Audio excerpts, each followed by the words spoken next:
स्वागत करते अश्विनीच डायरीमध्ये। तर सगळ्यात आधी तुम्हा सगळ्यांना आषाढी एकादशीच्या खूप खूप शुभेच्छा। तर आज एकादशी म्हटल्यावर फराळाचा आलं, तर मी फराळामध्ये खिचडी नाही करणार आहे, कारण मला 2 टाइम म्हणजे साबुदाण्याचे जे पदार्थ असतात ना ते नको वाटतात। म्हणजे संध्याकाळी तरी मी साबुदाणा वडे करणार आहे, पण आता एक खिचडी खायची इच्छा नव्हती, त्यामुळे मी काय करणार हे मी तुम्हाला थोड्या वेळाने दाखवेलच। पण आम्हाला तिघांनाही उपास होता, नाही नवन्याचा मोडला, कारण नवन्याने काय केलं, मी सकाळी यांना डब्बा नव्हता, तर मी जे बटाटे आणि रताळे असतात, रताळे मला आवडत नाही पण यांना आणि नवन्याला आवडतात, त्यामुळे ते आणले होते रविवारीच।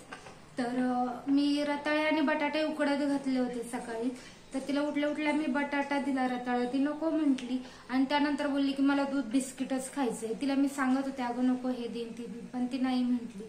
आणि मुलांना जबरदस्तीने उपास काय करायला लावायचा, त्यांना अजून त्याचा अर्थही कळत नाही, त्यामुळे मग ठीक आहे म्हटलं तू खाऊन घे बिस्किट वगैरे। मग तिने ते खाल्लं, त्याच्यामुळे आता नवन्याचं नाहीये, पण आमच्या नवन्याचा खाऊन पिऊन उपास आहे, हो ना ग।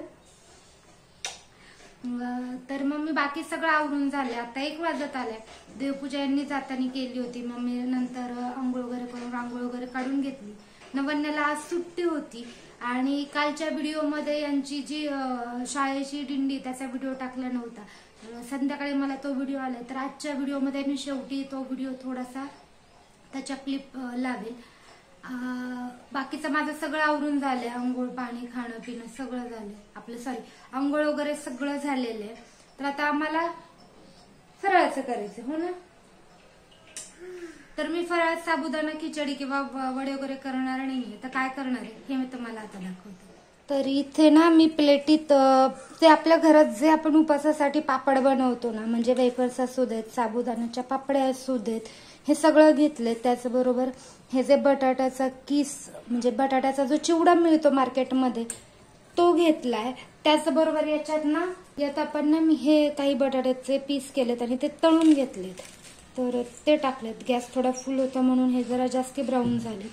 पण हे तुमच्याकडे जे जे कुठले चिवडे असतील, म्हणजे जे उपासाचे तुम्हाला जे चिवडे आवडत असतील ते, त्यानंतर ज्या कुठल्या पापड्या वेफर्स जे आवडत असेल तुम्हाला, तर तुम्ही यात घेऊ शकता। त्याचा मी असं थोडेसे पापड आहेत ना, काय म्हणतात त्याचा भुगा केलाय, चुरगळलेत ते पापड आणि यात टाकलेत।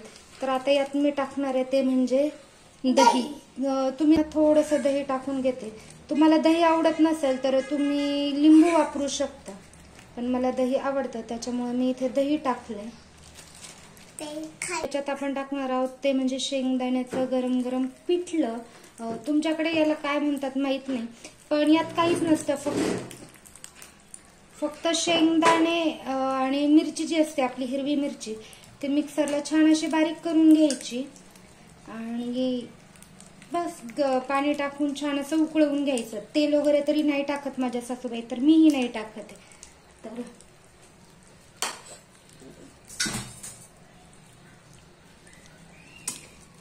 तर हे आपलं रेडी झालंय मस्त असं। याला काय म्हणायचं माहिती नाही, पण मी साबुदाणा खिचडीपेक्षा हे जास्ती खाते, तर फार मस्त लागतं। आणि हा जो चिवडा आहे ना तो थोडासा गोड असतो, त्याच्यामुळे याच्यात गोडपणाही येतो थोडासा। आणि आता आपण दही टाकलंय त्याच्यामुळे आंबटही असतं, आणि आपण शेंगदाण्याचं जे पिठलंय ते हिरवी मिरची टाकतो, तर हे मस्त तिखटही लागतं, हे फार छान लागतं। तर तुम्ही देखील घरी हे ट्राय करून पाहू शकता। हे असं मी बनवलेलं आहे, हे खायलाही छान लागतं, टेस्टलाही अप्रतिम लागतं, आणि ज्यांना साबुदाणा खिचडी खायचा कंटाळा येतो त्यांच्यासाठी अगदी बेस्ट आहे।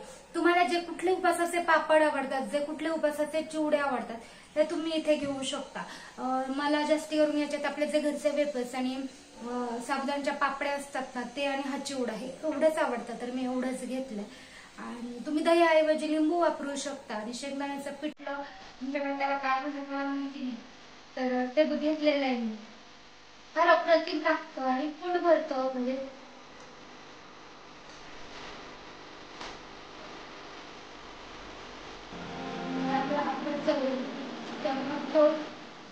शेतकऱ्याचा पिठला जातील बरं असेल।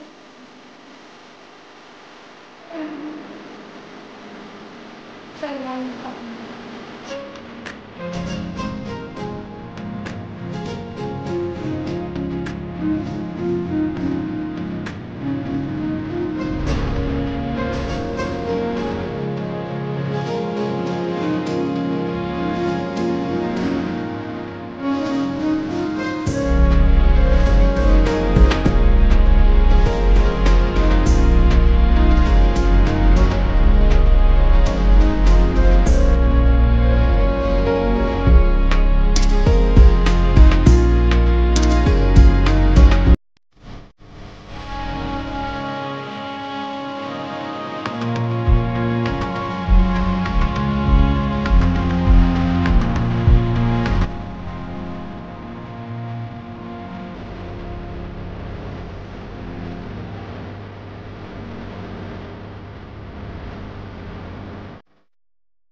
आता वाजत आलेले आहेत 7 आणि मी नवन्या गॅलरीत आहे, हो की नाही.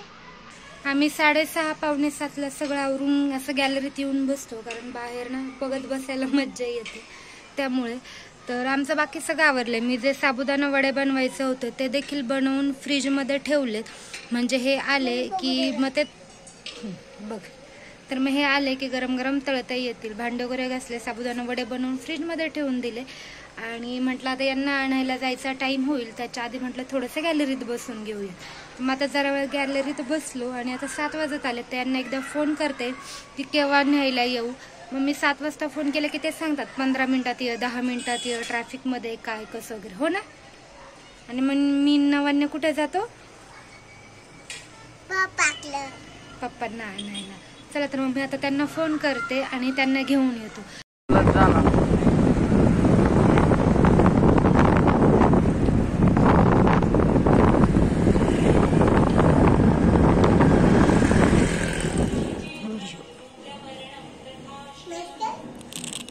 तर आल्यानंतर दिवाबत्ती वगैरे केली, संध्याकाळचे श्लोक चालू होते आणि बाहेर थोडासा ढोलचा आवाज वगैरे येत होता, म्हणून म्हटलं की व्हॉइस ओव्हरच करूयात, कारण सगळा खूपच आवाज होता आजूबाजूला. आणि हे साबुदाणा वडे जे मी फ्रीजमध्ये बनवून ठेवून गेली होती, जायच्या आधीच केले होते नुकतेच, पण बटाटा थोडासा असा हे होता ओलसर, त्याच्यामुळे मग मी ते फ्रीजमध्ये ठेवलं. नवीन बटाटा असेल त्यामुळे खूप असं पाणी होतं त्या बटाट्यात, म्हणून मी ते करून फ्रीजमध्ये ठेवले, म्हणजे सुटणार नाही आणि व्यवस्थित तळता येतील. गॅसवर तेल तापायला ठेवलं कढईत. ही माझी जी कढई आहे ती छोटीशीच आहे, त्यामुळे एका टायमिंगला त्याच्यात एकच वडा बसतो. आणि मग ते जे तेल आहे ते थोडंफार बाहेर उडतं, मग मी गॅसवरचं जे आपलं लायटर वगैरे ते देखील बाजूला ठेवून देत होती, कारण त्याच्यावर उडायला नकोत म्हणून. नवन्याची अधूनमधून बडबड चालू होती. म्हटलं की आणि आपण पहिला वडा जो केलाय तो देवाला ठेवूयात, कारण सकाळी देवाला नैवेद्य दाखवणं झालं नाही, दूध आणि साखरेचाच दाखवला, कारण दुपारी मी असं विशेष काही बनवलं नव्हतं त्यामुळे. आणि हा वडा व्यवस्थित तळून झाल्यानंतर तो मी बाहेर काढला आणि दुसरा वडा त्यात टाकला. म्हटलं की हा पहिला जो वडा आहे तो देवाला नैवेद्य म्हणून देऊयात. तर नैवेद्यात माझं फक्त साबुदाणा वडा आणि दहीच होतं, कारण खरं तर रताळं ठेवायचं मी विसरले आणि जे शेंगदाण्याचं पिठलं होतं ते सकाळचं होतं म्हणून ते नाही ठेवलं देवाला. देवाचं पहिलं ताट भरून घेतलं आणि यांना म्हटलं की नैवेद्य देवाला ठेवून घ्या, तोपर्यंत मी वडे तळून घेते. तर हे म्हटलं ठीक आहे चालेल. तर ते जोपर्यंत नैवेद्य ठेवत होते आणि नैवेद्यात फक्त दही, साखर आणि साबुदाणा वडाच होता, जसं की मी सांगितलं. कारण आम्ही जास्ती काही असं बनवत नाही, उपास वगैरे असेल तरी 2-3 प्रकार बनवून मग ते शिल्लक राहतं, पेक्षा एकच बनवतो आणि ते व्यवस्थित खातो, म्हणजे शिळं राहत नाही. तर हे नैवेद्य दाखवत होते तोपर्यंत मी बाकीचे जे वडे आहेत ते तळत होते. आणि ते तळल्यानंतर मी लगेचच यांच्यासाठी नवन्यासाठी ताट केलं आणि ते त्या दोघांना दिलं आणि मी बाकीचे वडे तळले. आणि वडे तळता तळताच मीही थोडेफार खाऊन घेत असते यांच्यासोबत बसून. मग जेव्हा असं गरम काही बनवायचं असेल तेव्हा आम्ही टेबलवरच बसतो. आणि माझा हा वडा थोडासा जळाला त्यामुळे माझं तोंड झालं. तर चला तर मग आजचा हा जो व्लॉग आहे तो मी इथेच थांबवते. आपण भेटूयात अशाच एका नवीन व्हिडिओसोबत. तोपर्यंत आनंदी राहात, खुश राहात आणि स्वतःची खूप सारी काळजी घ्यात.